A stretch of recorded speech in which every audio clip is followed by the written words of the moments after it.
Bismillahirrahmanirrahim. Assalamualaikum warahmatullahi wabarakatuh. Selamat pagi anak-anakku semua. Bagaimana kabarnya? Alhamdulillah semuanya sehat-sehat saja. Untuk pertemuan selamat berjumpa lagi pada semester 2. Ya, mudah-mudahan di semester 2 ini anak-anak akan lebih giat lagi belajarnya sehingga akan mencapai hasil yang maksimal. Untuk pelajaran akidah pada hari ini kita akan membahas bab 8 yaitu tentang sifat mustahil Allah. Coba dilihat bukunya pada halaman 29. Sudah semua anak-anak? Iya, kalau sudah marilah kita berdoa dengan bacaan basmalah. Mudah-mudahan pelajaran pada hari ini mendapatkan ilmu yang bermanfaat. Bismillahirrohmanirrohim. Kita mulai, diperhatikan, coba perhatikan anak ya. Sifat mustahil Allah. Di samping Allah memiliki sifat wajib, juga memiliki sifat mustahil, yaitu tidak mungkin terjadi. Jadi Allah itu mempunyai sifat wajib, yaitu sebanyak 20, wujud, qidam, baqo, dan seterusnya itu. Kemudian Allah juga memiliki sifat mustahil Allah, yaitu juga ada 20. Sifat mustahil itu antara lain satu, Adam. Sifat mustahil Adam artinya tidak ada. Kalau sifat wujudnya Allah itu satu wujud, itu ada. Kalau sifat mustahilnya Adam artinya tidak ada. Allah maha ada dan tidak mungkin Allah tidak ada, karena dengan memperhatikan ciptaan Allah seperti bumi, langit, bulan, bintang, dan yang lainnya menjadi bukti bahwa Allah itu yakin adanya. Jadi Allah itu dengan melihat ayat-ayat kauniyah, maka kita bisa membuktikan itu buktinya bahwa Allah itu ada. Yang kedua, khudus. Khudus artinya baru.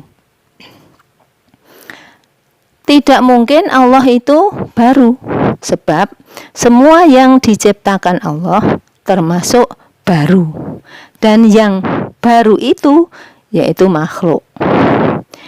Yang menciptakan adanya lebih dahulu daripada yang diciptakannya. Contoh, pada makhluk, manusia yang telah mendirikan bangunan atau rumah yang membuat rumah telah ada lebih dahulu untuk mendirikan rumah tersebut.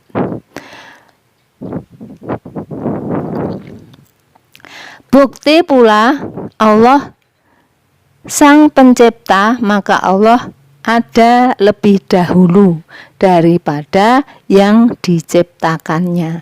Jadi yang menciptakan itu lebih dulu daripada yang diciptakan. Kemudian yang ketiga yaitu fana. Fana artinya rusak atau binasa. Allah mustahil rusak, hancur, binasa, karena Allah bersifat baqo, yang artinya selalu kekal selamanya. Dan apabila Allah menghendaki semuanya hancur, itu pun dapat terjadi. Yang tetap hanyalah Allah Subhanahu wa ta'ala. Maka carilah bekal yang baik untuk menghadapi hidup setelah mati, yaitu alam kebangkitan. Jadi kalau Allah itu mempunyai sifat baqo, kekal selamanya, tidak akan mengalami kematian. Sedangkan kita manusia, makhluknya itu akan mengalami kematian dan akan mengalami kehidupan lagi di alam akhirat nanti, yaitu alam kebangkitan. Untuk itu kita manusia diharapkan untuk mencari bekal yang banyak untuk bekal di akhirat nanti. Sudah jelas ya. Kita lanjutkan, yaitu sifat mustahil yang keempat. Mumasalatu lil hawadisi, artinya sama dengan yang baru. Tidak mungkin Allah sama dengan yang baru atau makhluknya, karena yang menciptakan makhluk adalah Allah. Mari kita perhatikan seorang siswa yang membuat kerajinan tangan seperti membuat sulak, membuat penghapus. Maka sulak dan penghapus tersebut tidak akan sama dengan yang membuat.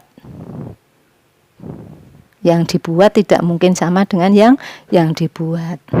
Kemudian yang sifat mustahil yang kelima yaitu ihtiyajuhu li ghairihi, artinya membutuhkan bantuan kepada yang lainnya. Tidak mungkin itu terjadi pada zat Allah dalam segalanya. Semua yang telah diciptakan atas kehendak Allah sendiri tidak bergantung pada siapapun. Lain halnya dengan manusia, semua yang dilakukan tidak mungkin atas usahanya sendiri. Sangat membutuhkan bantuan pada dan pertolongan orang lain. Jadi Allah itu tidak membutuhkan siapapun, tidak perlu dibantu, tapi manusia pasti membutuhkan bantuan orang lain. Tidak mungkin manusia bisa membuat segala sesuatunya itu sendiri. Jadi perlu ada bantuan orang lain. Atas bantuan dan pertolongan orang itu tidak mutlak akan berhasil. Jadi semuanya, karena masih mungkin pertolongan dari Allah Subhanahu wa taala. Jadi tidak cukup dengan bantuan orang lain saja itu sudah jadi, sudah bagus, tapi perlu pertolongan juga dari Allah Subhanahu wa taala. Walaupun dibantu orang lain sudah baik, dibantu semaksimal mungkin, tapi kalau Allah tidak menghendaki itu terjadi, maka tidak akan jadi. Jadi masih ada pertolongan lain yang kita inginkan.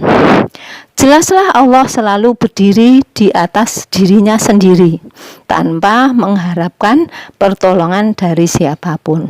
Manusia yang beriman, taat kepada Allah, beribadahlah selama masih hidup dan di dunia ini. Jadi manusia mumpung masih hidup di dunia ini disuruh Allah untuk beribadah yang banyak untuk bekal di akhirat nanti. Karena di akhirat nanti kita tidak ada siapapun yang bisa menolong kita.